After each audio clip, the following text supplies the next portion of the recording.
Hey, everybody. Welcome back to the Educational Triage Podcast. This is Tony. And this week, we have the honor of hosting an exceptional guest who I believe I call friend. We have Coach Gloria Peek, and she is a trailblazer in the world of boxing. She's celebrated for her remarkable contributions as both a coach and a mentor. And we're going to get into that because she made history as the first female boxing coach to represent the United States at the Olympic Games. And that was in 2012. She broke barriers and she set new standards in a traditionally male dominated sport.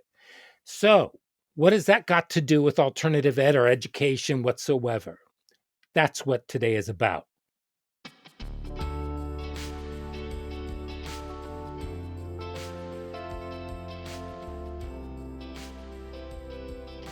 Coach Gloria, welcome. Thank you.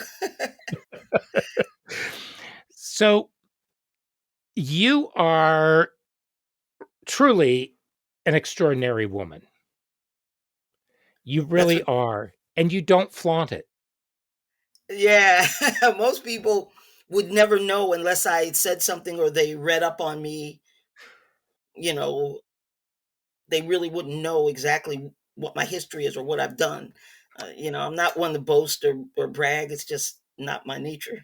No, it's true. I mean, I call you nerd because I see you and you're just sitting there with your headphones on and you're like watching your phone or your computer and just doing stuff and just totally cut off from the rest of the world in many ways. But I know that that is not the way that you present yourself when you are working with kids. And what's your story? How did you come to work with these kids and who are the kids that you work with? Well, my story, how I come to work with the kids, I'd have to sort of tell you about how I got introduced to the sport of boxing. Mhm. Yeah, my father, uh, he was the culprit that introduced me to the sport of boxing. And it wasn't that, and everybody says, oh, he must have been a boxer. No, no, he didn't. He wasn't a boxer. He didn't box. He just loved the sport and he loved to watch it. And because he couldn't get my brothers to sit with him at times to watch the sports, he came to a sure thing. He says, okay, fine. I got a sure thing that I know that will sit and watch the fights with me. And that's daddy's little girl. So he comes and he say, hey, little girl, you want to watch the fights with dad? And I'm like, what? Oh, heck yeah, let's go. Let's do this. So anything my dad wanted to do, I was down with it, whether it was fishing, whether it was working on his old green Dodge car, whatever it was, I was down. So I got my first taste of boxing. I was around between 8 and 9 years old, and he got me to sit and watch the fights with him. Well, the thing about that was I was really drawn to it because during that time, a lot of television, there were these Roman movies. And in the Roman movies, you had these gladiators, okay? And the gladiators were very fit, they were very sculptured, they were very strong. They loved to fight. They had I won't quit attitude. I will, I'll go out on my shield type thing. And I was really drawn to that. I was like, wow, that's the best. I like that. And so when I got to start watching these fighters, I immediately made this connection in my mind between the gladiators that I saw and the boxers that I was seeing then. To me, they were the same. I was able to almost like superimpose them one on the other and come out with the same type of individual. So that's kind of my introduction, to the sport of boxing.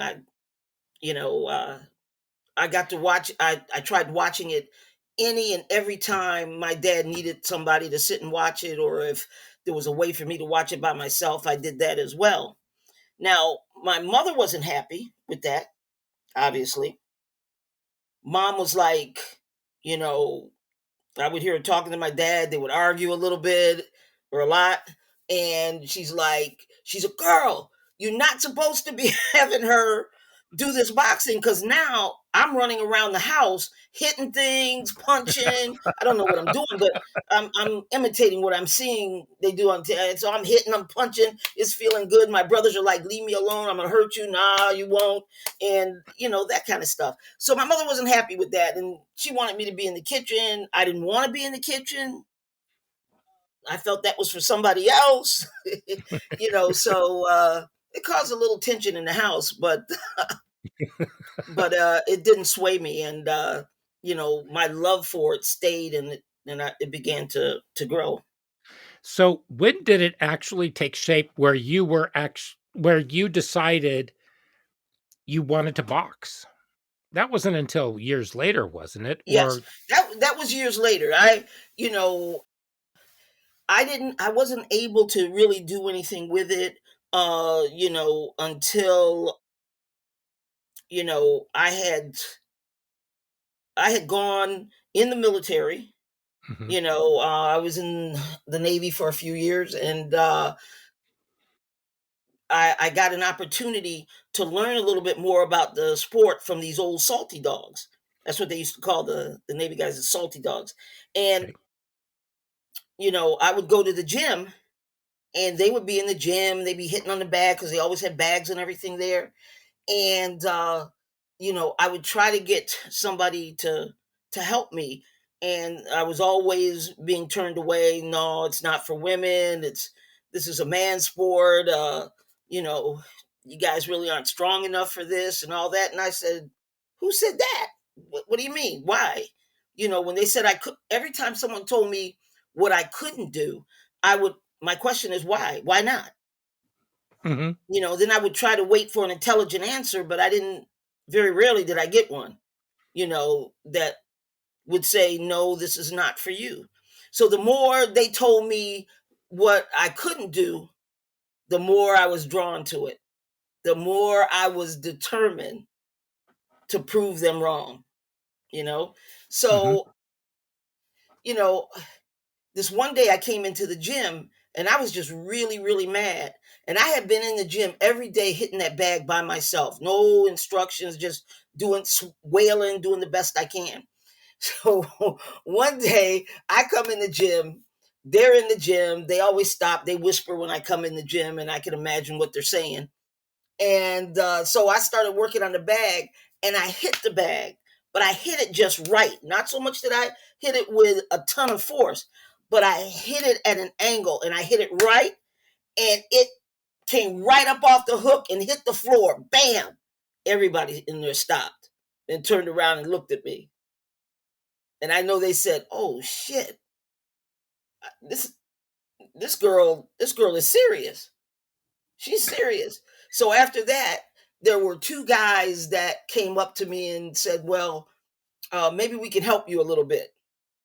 And they started showing me some little basic things Mhm. about the sport and about hitting the bag and how to wrap your hands and things like that.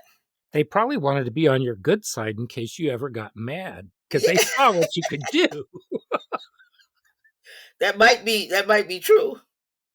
That might be true.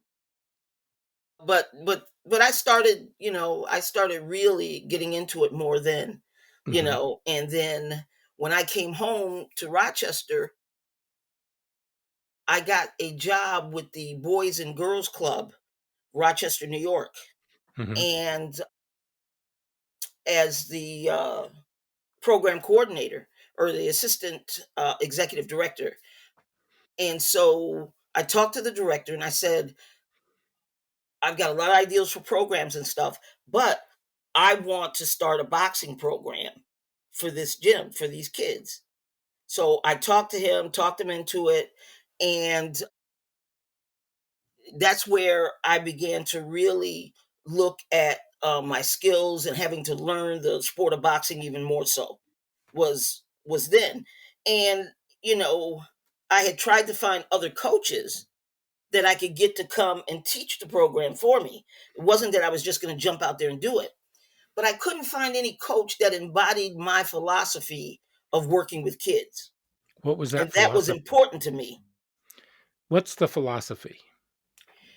My philosophy of working with kids is that any kid that comes into the program, I don't care if they're short, fat, tall, lean, muscular, whatever, male, female, if they say they want a box, then you have to embrace that. Okay? They have a need, and you have a responsibility as a coach to provide for them and to provide that need. And it's not just teaching them how to box, okay? It's being able to, be a friend, be a mentor, you know, be able to help them see the positive things in life and the fact that they're capable of doing a lot more than they think they are. Some kids come in the gym and they think that the only thing they could do is, run the streets, rob people, fight with everybody because they're already angry about everything that's going on, maybe in their home, their life. So, you know, you've got to be able to you got to be able to see those things and address those things.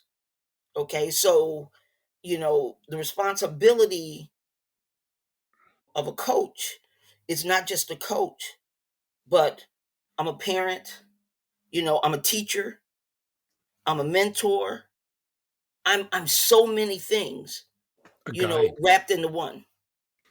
Yeah. So you're trying to channel everything for them. So, but there are people who are going to say boxing is a really violent thing. Why would you take kids and teach them something that is so violent? Boxing is violent, but when you teach kids, you know, how to protect themselves, okay? They don't need to go out there and be a bully or have to fight or have to prove themselves, okay? They don't have to do that. They are confident because they know what they can do, okay? Okay, so I know I can fight. Hmm. All right. So if you're coming at me with all kind of crazy stuff and saying things, I don't have to prove it to you. I know what I can do. You know what I can do. But my thing is, it's more important for me to be able to just ignore you and walk away because I realize that, I lose more, buying into your craziness than I do, as far as, you know, going down the path I've been taught and believing what I've been taught. And in my program, I tell the child, I tell the parents, look, I don't develop bullies. I don't create bullies. That's not what I'm about. I said, I don't expect you, you know, to to get into a confrontation with somebody and just stand there and let them beat the crap out of you. I don't expect that. Okay, I expect you to defend yourself if you have to. However, I don't expect you to start it, to fuel it with, gasoline and, until, you have to fight them. No. My expectation is that you walk away. You turn around and walk away because there's nothing you need to prove. Okay? You're capable of taking care of yourself. How hard is that for them to hear? It's usually hard for them to hear, but the thing is, once boxers have bought into my program, Hmm. they want to be there, they want to be a part. They don't want to lose that. And you will lose that for violating the rules and, you know the the the lines that I've set down. You could lose that very easily. So And there's so a go ahead. then it becomes a thing, do I want to lose being in the program? and my family, because the program becomes a family, becomes part of Mhm. your family. You don't want to lose that. So you're not going to run out there and violate it over this kid, because we talk about the stupidity of bullies. And most bullies are not brave. Most bullies are, the majority of them are not very, they're not fighters, they're bullies. Okay. And they're very good at baiting you and trying to pull you across the line, you know and you wind up on the short end of the stick, and they're Mhm. walking around, beating on their chest like they really did something. Well, they did, because they got you to give up all that's important to you, just for what, a minute of fighting, and you got nothing to show for it. So yeah, the people don't understand, and people say that to me all the time. You teach a violent sport, you teach boxing, how can that be good, for kids? And I said, well, I can put you in touch with hundreds of my kids. I've taken kids, thousands of kids through the program. And I would say the majority of my kids, 90%, they've graduated from college, or from high school. They've graduated from college. They have professional fields. They'll tell you, about my rules, and what you can and cannot do, and they will tell you they won't violate that no matter what, because they don't want to lose that family connection. They want to be in that family. Do they is this an after school program? Is it a once a week program? How does it operate? It's after school, and at the height of my running my programs, I was doing it 5 to 6 days a week, and I would work a full-time job. Mhm. So I'm working 8 hours, because I'm a correctional officer, working 8 hours. Then I would leave work, go to the gym, and put in another 5 hours. So So yeah, you were running yourself ragged. But I there were times that I felt that. but I bet too that there were times that when you left your 9 to 5, let's call it, your juvenile corrections job, and then you came in and met with the kids, that just the energy and the flow probably lifted you back up. It did. It energized me. People say, well, how Yeah. could you go and do that for those many hours with all those kids running around? Didn't that drive you crazy? I said, nah, I love being with my kids. I guess I was crazy, but It can be a it did. joyful crazy. It energized me. Yeah. Yeah. And So and listen, even there were times that I'd leave the gym, and some of those kids would follow me home. They would follow me home, and I would say, look, do your parents know where you are? Oh, coach, they know where I'm with you. They don't care as long as I'm with you. No, did you call your mom and tell your mom that you over here? I'm not gonna throw you out the door, but call your mom. She's got to be okay with that. And so they call their mom, and their mom's like, "Yo, no, coach, they're with you. As long as they're with you, we know they're okay." I'm like, "Oh God, take your kid home." But the kids would wind up. I had a 3-story house, and in the basement I had a huge TV, and I had a refrigerator, and couches and stuff. So they would come over, and they would spend the night. They were like, "Coach, we just gonna hang out in the basement. We're okay." I'm like, "Ah, you guys better not make any noise. Be quiet." So they would spend the night, and then in the morning I hear them rattling around in the kitchen, because they trying to cook some breakfast, and stuff, and I'd have to come down so they wouldn't burn my place down, and fix some breakfast. Then I kick them out. Go home. Go home. And they said, but it's Saturday. I said, no, you stayed here last night. It's Saturday. You need to go home, okay? Or I'm going to tell your parents that I'm going to start, you know, putting you on my income tax, because I'm helping to take care of you. So I should reap some of the benefits. Oh, well, Yep. that just explains how or not explains, but it just shows just how impactful you are. So, I tell you, well, it was, we had some great times. how did you get it started though? So you go into the Boys and Girls Club, you can't find another coach. So how did you begin basically training to be a coach? So I said, well, I can't find anybody that really would work with kids the way I want them to be worked with. I Mhm, said, so, it only makes sense that if I go and I get somebody to teach me, then I could have the type of program I wanted because I could mhm. teach it then. Okay. Little did I know that that was going to be the job from hell, trying to get a coach to coach me. Mhm, Okay. So again, I was the assistant executive director for the Boys and Girls Club. And so I went around to gyms trying to find gyms, and I was being turned away all the time. They were like, "Well, they don't allow women to box." It was AAU at that time. They don't allow women to box, and it just doesn't make any sense to try to train you. You'll never be able to box. Blah blah blah. I said I want it for other things, but they really didn't want to be bothered putting the time into training a woman.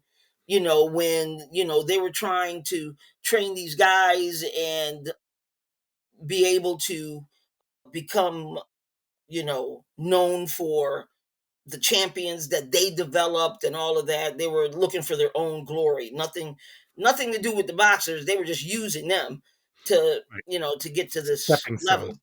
So so I was almost going to give up, and then I went back to this one club, uh, and it was called the St. Martin's Boxing Club.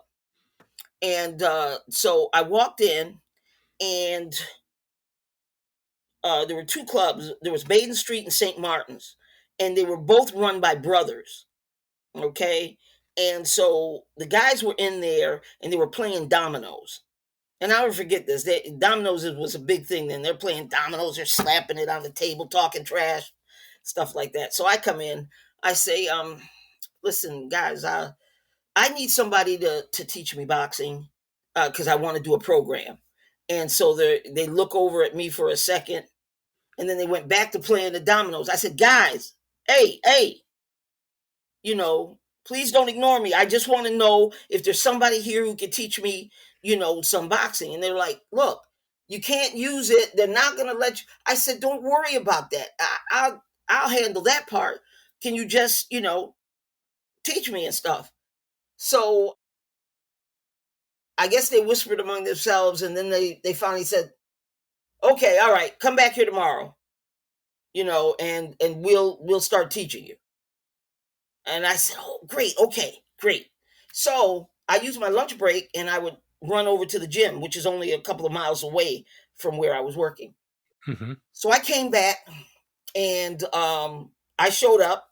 They looked surprised. And I'm like, why would you look surprised? You told me to come back. And they said, oh, yeah, no, you're fine. You're fine.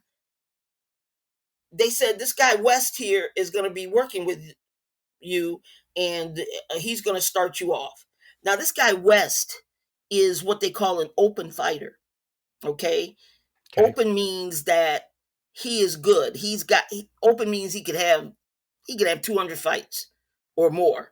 And open means he's probably ranked, which means he's ranked in the top 10, in the country. But I found out more about him afterwards. But anyway, so he brings me over. He shows me how to get in my stance. He didn't even show me how to wrap my hands. He wrapped it real quick for me, and it was kind of tight, but it didn't. I said okay, and so he showed me some things, and then I said okay. I had to go back to work. I came back the next day, Again, he worked with me. He showed me a few things. They stayed over there playing dominoes. They didn't, I mean, yeah, dominoes.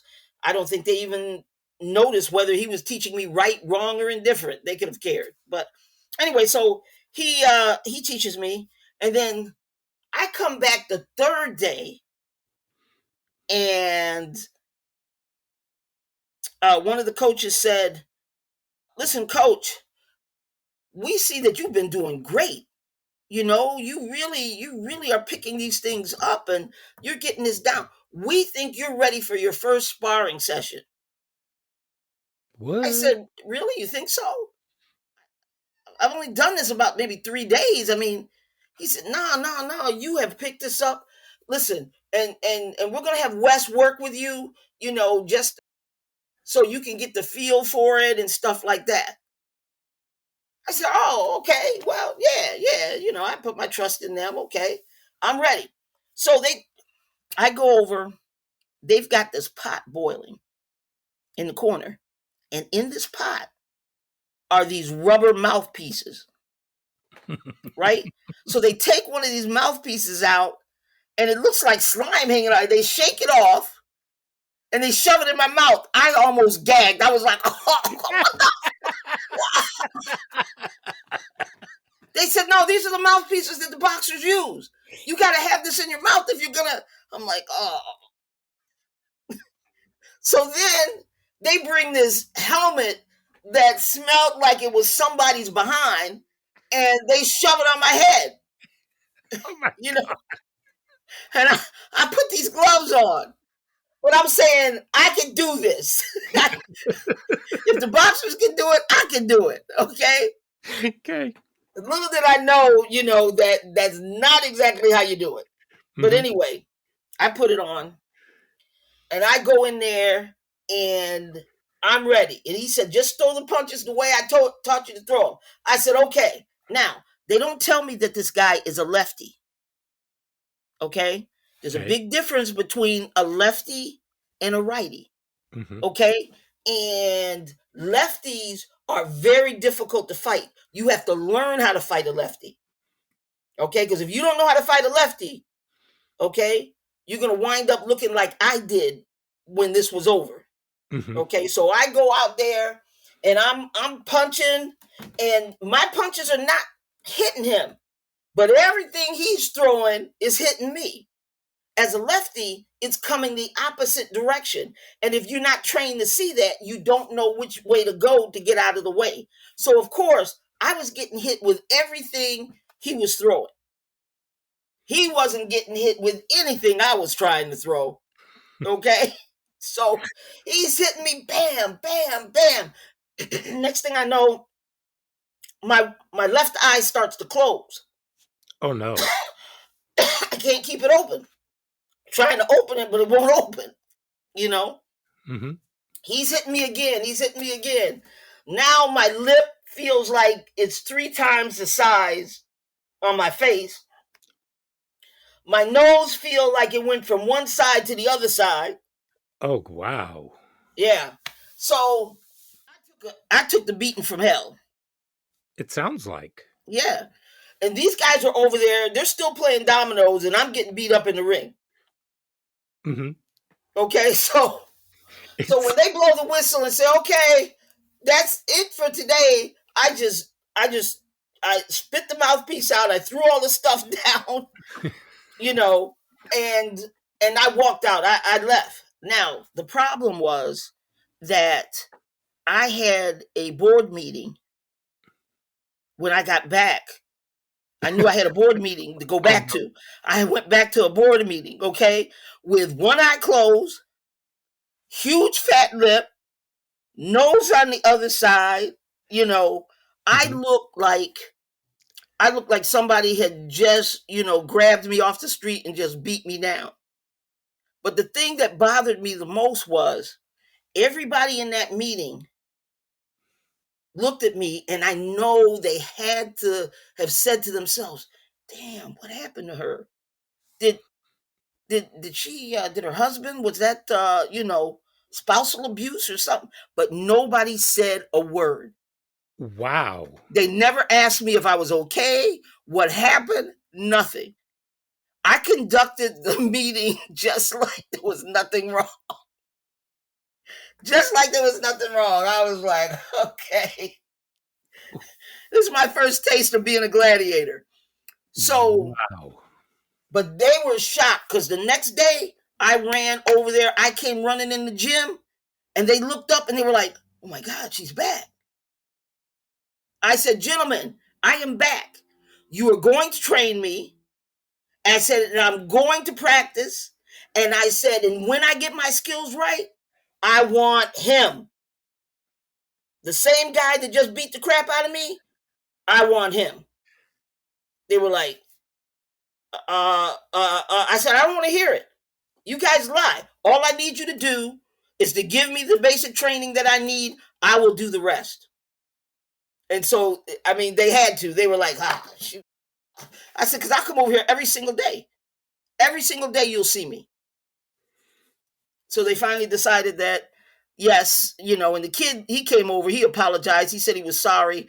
The coaches had told him what to do and, that kind of stuff. And I said, okay, no Wow. problem. No problem at all. What? So, so I started learning, and then, I set my program up and began to teach my program. And I kept searching and going around finding coaches that were open, to helping Mhm. women and give me a few pointers here and there and stuff. So, I began to learn from other coaches, and then I began to develop my boxers, Okay. and once my boxers got into competition and stuff, they proved that I knew what I was doing. And so other coaches and other people could see that, I had developed a skill for training boxers, and so, my name became known around the circuit, and, I was beating up on other people's boxers who had been out there for a while and stuff. So, you know, I got my dues. How did you recruit students and families? You know what? I didn't recruit. I never went out and recruited people. It was word of mouth. Folks, kids, parents, they would tell people about the program, about me. Mhm. Hey, this lady's got this great program over there with kids, and they do boxing and they do demonstrations, and you guys might want to check that thing out. It's pretty nice. And so, it was word of mouth and people would come in and things like that. And, the parents were amazed that how I worked with their kids and the structure that I provided, you know, the rules and regulations, like, you know, there in my club, there was no profanity, none. I don't care if you dropped a weight on your toe. If you said, oh shit, it better be under your breath. Mhm. I better not hear it. you know, there was just, there's no profanity, no sagging. So you couldn't wear your pants to the crack of your butt, and you could not fight out in the street or fight in school. Education was big for me. So I would tell the kids, if you get suspended from school, you're suspended from the program till you're back in good standings in school. Then you can come back to the program. But if you got suspended, you couldn't come to practice. Did you do anything with grades or attendance? Oh yeah, yeah. Grades, for a long time, a lot of times I got the report cards before the parents got them. Kids Ooh. would bring them right from school to me because I demanded to see the report. Yo, I want to see your report card. No, coach, I got. Boy, please bring me your report card. I believe what I read. So Mhm. yeah, they would bring me their report cards, and they knew that they had to make decent grades. You probably had a lot of gratitude from the parents and the families, didn't you? Oh yeah, parents. parents worked, great with me Mhm. because of, my caring about their child and, you know, working with them on changing their attitude, you know, about, fighting or being out in the streets or whatever. You know, I had this one kid, his dad came and said, Coach Peek, I need Norris to be in your program. And I said, why, Mr. Williams? He said, listen, he said, I'll drop Norris off at the front door of school. He goes out the back and he's failing. He says, I hear your program can turn that around. I said, well, I believe I can do a little bit. Let's bring him in here and see. And I knew Norris did like boxing because I'd heard he liked to box. So once I get a kid in and I get him hooked on my program, it's a wrap. I don't have to worry about him. What if a parent wants a kid to come in and the kid just doesn't want to? What happens?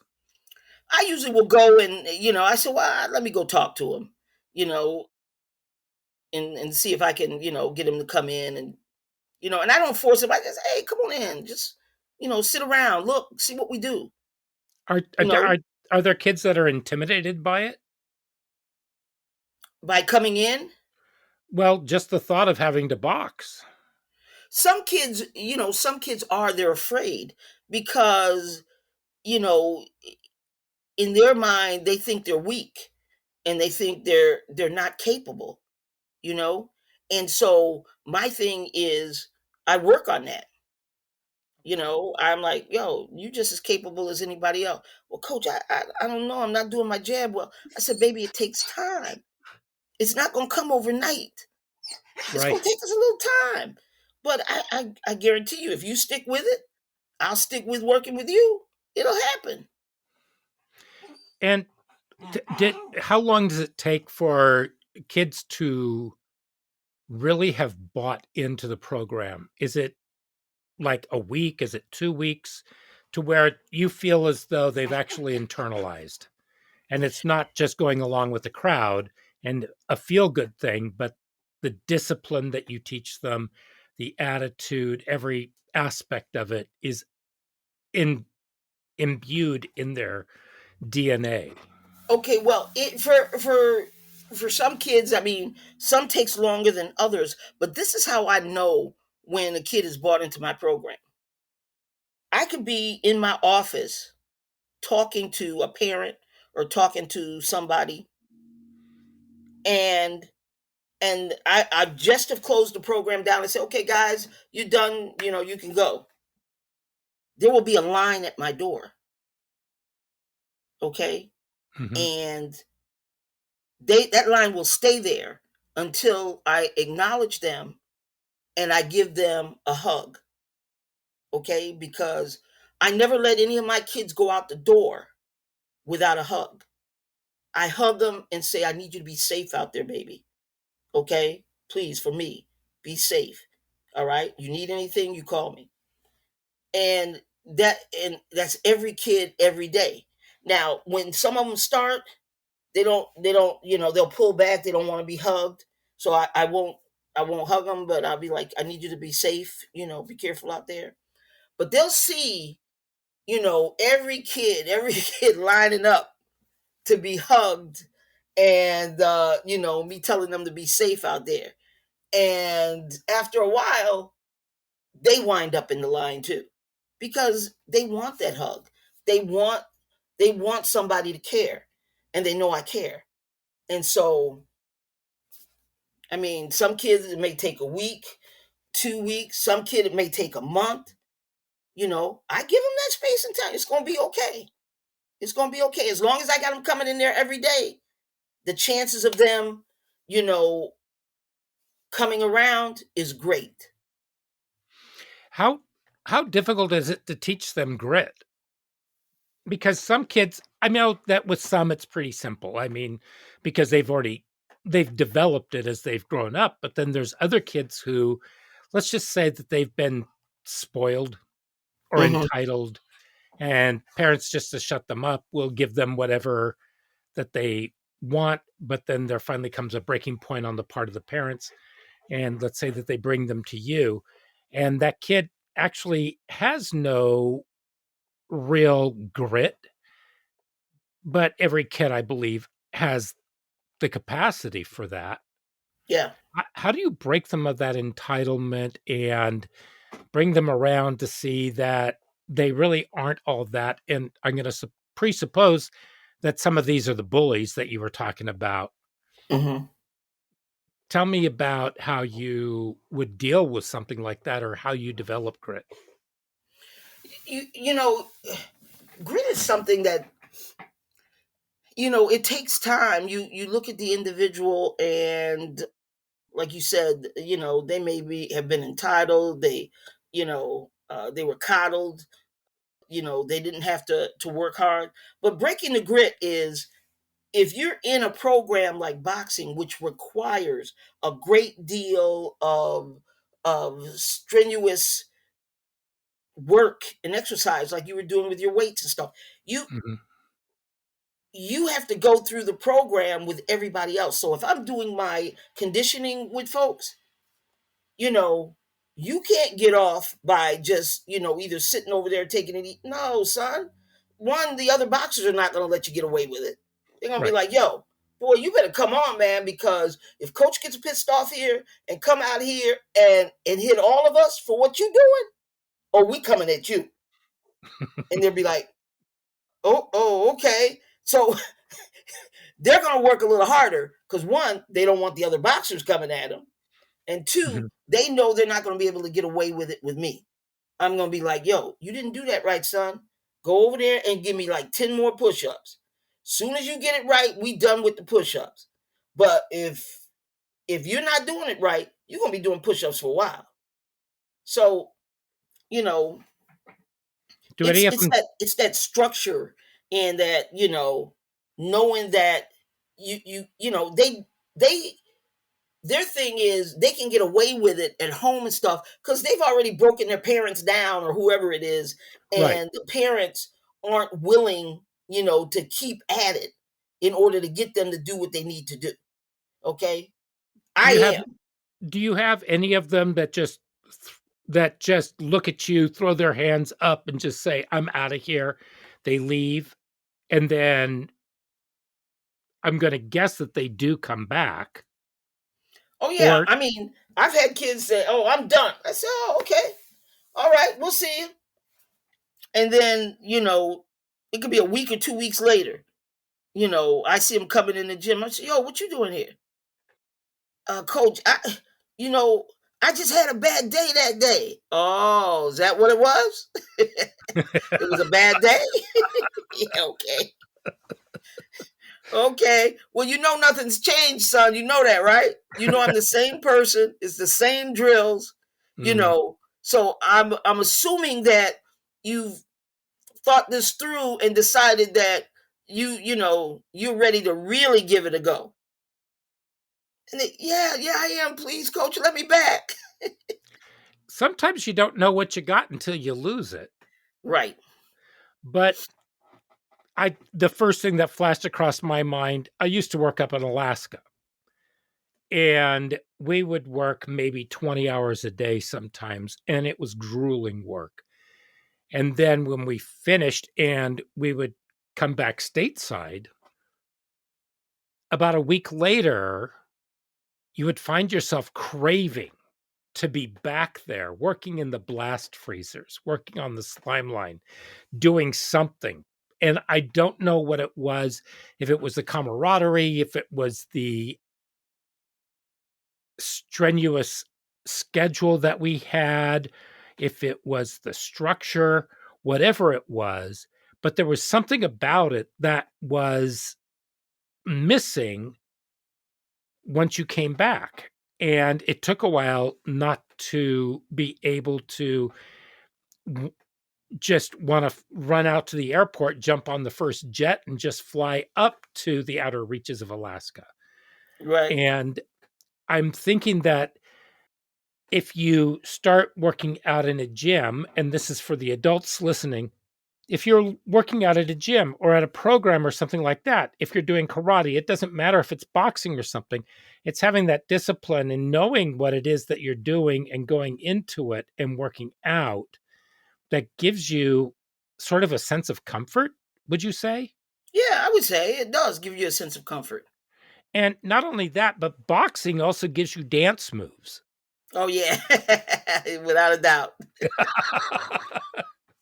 Just like sword fighting does. Yeah. Because, I mean, if you do fencing, you have first, second, third, fourth, fifth, sixth, seventh, eighth positions. But with boxing, you don't have those. I don't know if you have positions or not, No, but not really. It's a form of dance, yeah.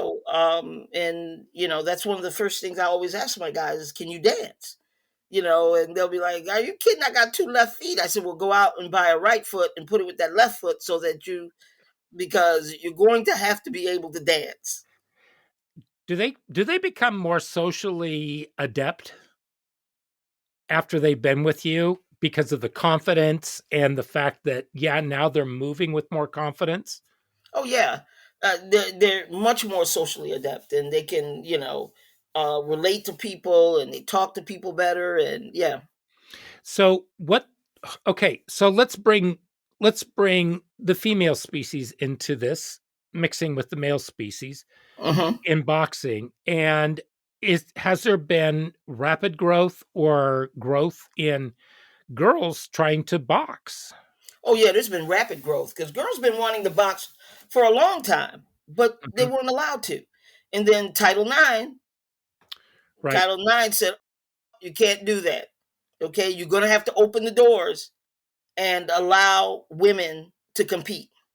So do they box with the guys? They don't box against the guys; they box against females.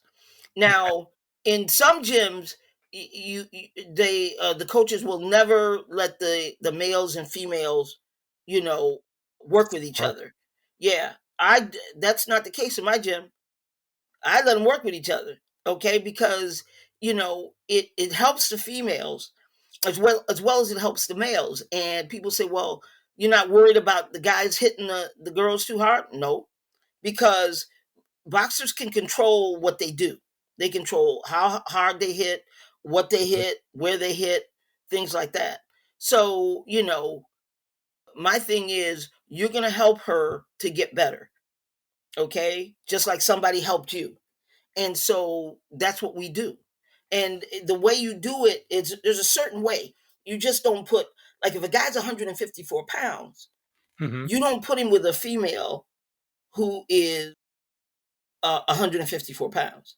Okay, so the woman that's 154 pounds, I would probably put her with a guy who is, let's say, 130 maybe, or 125 pounds. Okay, because men carry their strength in their upper body. Women Okay. carry their strength in their lower bodies, their ability to move, to pivot, to things like that. They don't hit as hard or as strong as the guys, although there's some women out there that can crack. Mhm. Believe it. But, you know, on an average, though, it's not the same. So you try to equalize it by changing the weights, and therefore it's a little more equal for them to be able to exchange blows if you have it, Okay. lower weight against a upper weight. So the girl would be heavier and the guy would be lighter. So how does boxing work with the brain? In what way? You mean like if you're getting hit? No, I'm not talking about bouncing the brain. I'm talking about how does it stimulate the brain and just because you have to be really conscious when you're in a fight in order to be ready for whatever's coming at you, right? Right. Because you have to be able to react. So, but how does it stimulate the brain when you're in a fight to be far more aware and far more conscious? Or is that or do you just go into automatic? Well, you want your responses to be intrinsic, okay? Okay. So that, you know, I automatically will throw a jab. I see the opening, boom. My Right. body, my jab just works on its own. Okay, Mhm. boom, it's out there, it comes back. Okay, you throw a right hand, I'm automatically gonna slip, or bend to the side so that I'm able to slip that punch. You miss me, and now I can pivot and turn around and catch you. Okay, coming back. Got it. So you know, it's intrinsic. You have to do it so that it's intrinsic. Like I tell the guys, look, you know, Michael Jordan jump shot. I mean, he made it look easy. I said, but guys, he must have done 1,000 to 2,000 jump shots At like least. that in order to make it look easy. I said, and it was day after day after day after day after day. Mhm. Okay. And so his jump shot was intrinsic. He went up, the body just knew it, went, did it, boom, gone. It was automatic. He didn't have to think about it. Right. He just did it. So, let me ask you another question, and that is, do your kids have study groups? Yeah, when I had my program in the different cities, Mhm. I would hire I would hire kids from the colleges to do tutoring in my gym. Oh, So the wow. kids would come to the gym early, and they would get the help they need from the tutors and stuff like that. So I do tutoring, and then I would give them a snack afterwards, and then they would stay for practice. But That's yeah, I had in the one gym I had a educational resource room where I had computers and everything. And I got the tutors from the colleges, and they ran, the educational piece for me. so, was your funding coming from the Boys and Girls Club? Were you getting anything from the educational community? No, Where at did you first, when I was in the Boys and Girls Club, the tutoring stuff came from through the Boys and Girls Club. Okay. Okay, but when I ventured out on my own, then I had to hustle up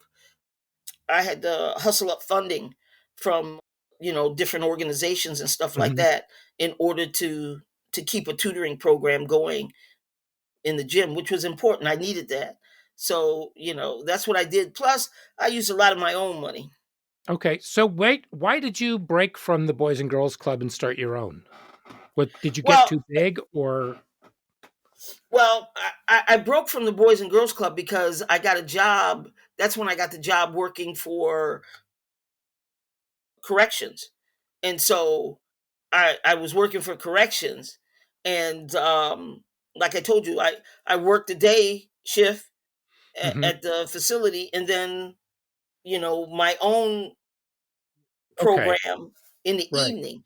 So I had to hustle a lot of funding and stuff like that to help get money to run the program. And just to rent the space too, I would think. Yeah, yeah. Wow. Okay, and is that space still going? No, when I left, there was nobody that came in behind me. Oh, but you still do coaching, right? Yeah, I mean, I coached. I coached in, let's see, Norfolk, Virginia. I coached in Rochester, New York, Mhm. and I coached in up here in New Jersey. But the one here in New Jersey was part time. Okay. Okay, because you're retired, Yeah. but you still like to dabble your toes in it. Oh, I still coach now, even though Yeah, I mean, because I you've had don't some have a brick and mortar place other than I go to this gym in Largemont, okay. which is about an hour and 15 minutes from here. Okay. I go there and take some of my kids there, and I work and help Jackie there. So there are still kids that are involved in the boxing. Yeah, I still have a couple of kids from my program from Willingboro. I have two kids that I coach that I take that are part of Jackie's gym now. Okay. And you have kids that from your past that are coaching and Yes. doing that, but you've also had some very special surprise guests for your kids as well, correct? Oh yeah. Like Yeah. I would bring some of the pro guys that, the big time pros. like who? Well, I had, let's see, it was Clarissa Shields Okay. that I coached to her first gold medal, and then Keyshawn Davis, who won a silver in the this last Olympics. Oh, okay. Where is that, in Tokyo? Yeah. And then there were people like, oh shoot, who else did I bring up there? Because I think you talked about it in one of your podcasts. Mm. Oh, there's You a can lot of take your boxers that. you can take your time because I can edit out the big long pauses. Let's see. Oh, Andre Ward. Okay. Andre Ward was one, and I don't know. There were so many boxers that I dealt with when they were young. Even Mayweather. Mayweather, I worked with him in the amateurs. That was way back when. Wow. You know. Wow. No, you are here's here's what I love about you. One, you're salt of the earth. You're just down homegrown, and I love it. Two, your grit. Third, you're a fun dance partner. Four, four, you're a great dinner companion. Five, your humility. You're just humble, and your sense of humor is incredible. But your sense of grit, your philosophy of working with kids and just going for it and not quitting or not giving up. And I know that there are a lot of teachers who are out there right now. And I'm going to throw maybe this is kind of a curveball, but they're dealing with a lot of these kids who have the coddling and the entitlement issues and everything in their classroom. And you're able to do it because you're a coach and you have them for a bit, but and you are able to form this huge long relationship with them. What would your advice be to these teachers who have these students who come in and they and you're not getting any support, but they really want to work with these kids? Do you have any advice for them Wow, you know, aside from a 1-2? I admire teachers because I think their job is extremely difficult because they don't have the support from the administration. Mhm. The type of support that they need. If they had the support from the administration, it would be easier for them to reach these kids and do some of the things with the kids that I'm able to do.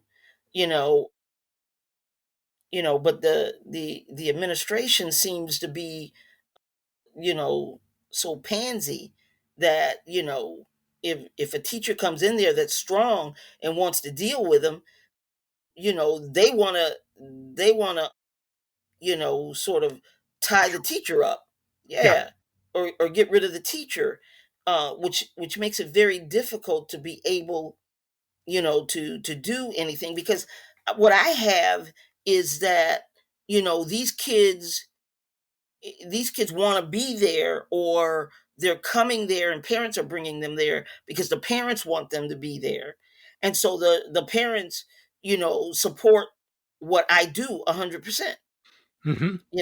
And one of the kids that I, I coach, he's always saying to me, he works in the school. He's an older guy. He works at the school. So I'm always saying, I said, Jordan, I said, you want me to come to your school and deal with your class? He said, Coach, he said, they'd probably fire you the first day. I said, what? He said, he said, the way you talk to them kids, he said, no. I said, the problem is you guys coddle them. I don't, it's not like I curse or anything like that, but I'm stern. I'm like, if I tell you to sit down, I'm not going to tell you 8 times to sit down. Okay? You're lucky if you get me to tell you twice. Because the first time I tell you, I expect that to happen. Okay? Son, sit down. I'm not going to tell you again. Okay? Teachers unfortunately can't even use that kind of tone of voice, because if the kid runs back and says she raised my voice at me, the teacher has no support or anything. So it makes it much more difficult for them to be able to reach these kids because, they can't even get to first base because, the administration won't help them. I had a complaint from a parent who told me that I had been yelling at their kid. And I said, I never once raised my voice with your kid. And so we looked at the kid, and the kid said, you were yelling at me. And I said, how did I yell at you? I was speaking. In fact, that was a day where I had my voice down really low and I just didn't want to be loud. And I was trying to be, you yelled at me with your eyes. And the parent said, stop doing that. And I thought, oh my gosh, you've got to be kidding me. So it is at a point of ridiculousness, So if we don't have, I admire you in so many different ways. And I want to thank you because I am so gratified and so thankful that there are people like you. Well, there's nobody else like you. I mean, you are one of a kind, but that, kids want common sense. They want somebody to put down structures for them, and Yes. they want to know that there is a way to follow. And I had a talk with this one parent, and she said, what do I do? My kid is completely out of control. I said, you've got to start putting in structures and you have to stick to your guns. And she is going to just fight you tooth and nail. But within a month or so, things will calm down and it'll get better again. And it did. But she would call me daily. She'd say, now she's throwing things. I said, don't let her throw things. Take those things away. I mean, she's not a 3-year-old or a 2-year-old. Right. She's 16. She shouldn't be throwing things. And I said, just talk to her and just tell her, I want to talk to you like an adult, but I can't as long as you're going to act like that. And there are so many kids who have come back to me and told me, because you talk to kids the way that I talk to kids. And they come back and they say, well, I just want to thank you because you were real and you told us what we needed. We didn't want to hear it.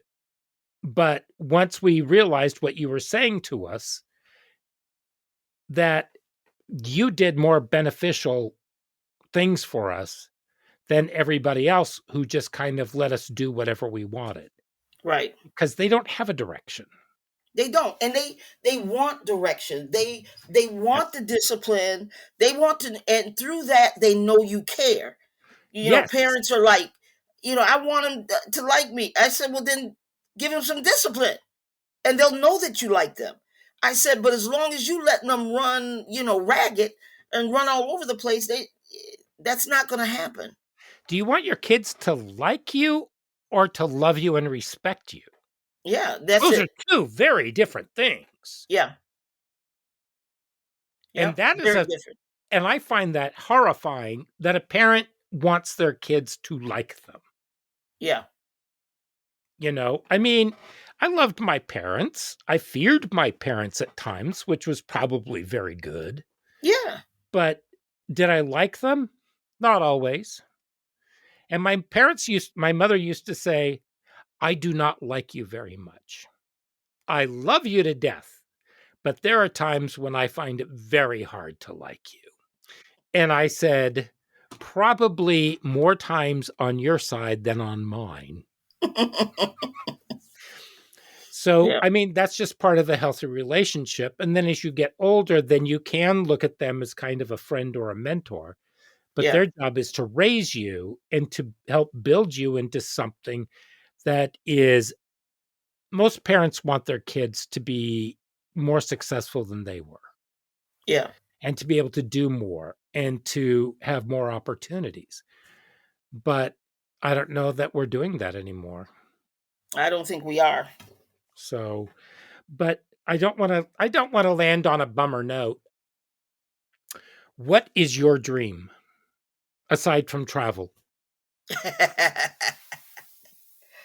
Oh, right now I've got two kids, and you know, I've already put one into the Olympics, and also I have a young man that I raised from the time he was 8, and he is going to be an Olympic coach in Paris this this summer.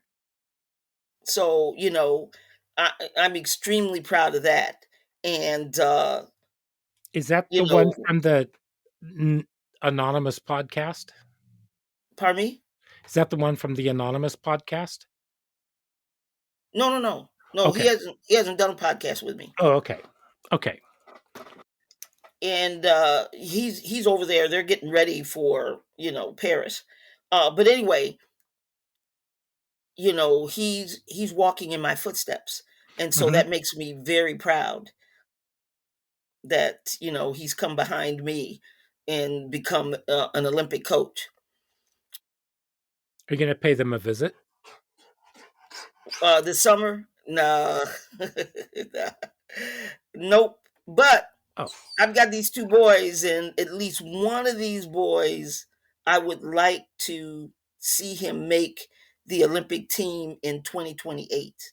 Now, 2028, the Olympics is going to be in Los Angeles. mhm. So I plan to be there. I'm starting to figure out and work on trying to get a place to stay now in order Be to able be to look able to get close to the Olympics. Once I get a place to stay, then I can figure out how to get tickets mhm.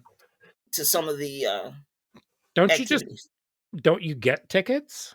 Not automatically, not if you're not working the Olympics at that time. No. But you're on the panel. Well, no, I'm not on the panel for selecting the coaches because they don't do it like that anymore. They don't continue to select coaches with individuals the way they did with us. They Oh, stopped okay. they stopped doing that. So they use another, I don't even know what it is, and it takes a while for an individual to make it to that level and to get selected. It's hard to Oh, get okay. selected Okay. to the Olympic team. Okay. But your dream is to have both of them there. Well, at least one of them. I said to myself, I got one more Olympian in me. One more. That's what I'm striving for. One more Olympian. That's And excellent. if I can get that, then I'm done. That's so wonderful. That it really is. Hey, I'm so grateful that you did this with us. Oh, And thank you for asking me. oh, how could I not? How could I not? You are an inspiration. You truly are. I probably sound like I'm kissing your butt, and I probably am. But, I just admire so much about you, and I just feel like you have so much that you can teach me. So, Thank you. I just wanna thank you again. And to all of our listeners, thank you for stopping by this week, and we'll see you next week for another episode. Until then, keep your feet on the ground while reaching for the stars. Bye-bye.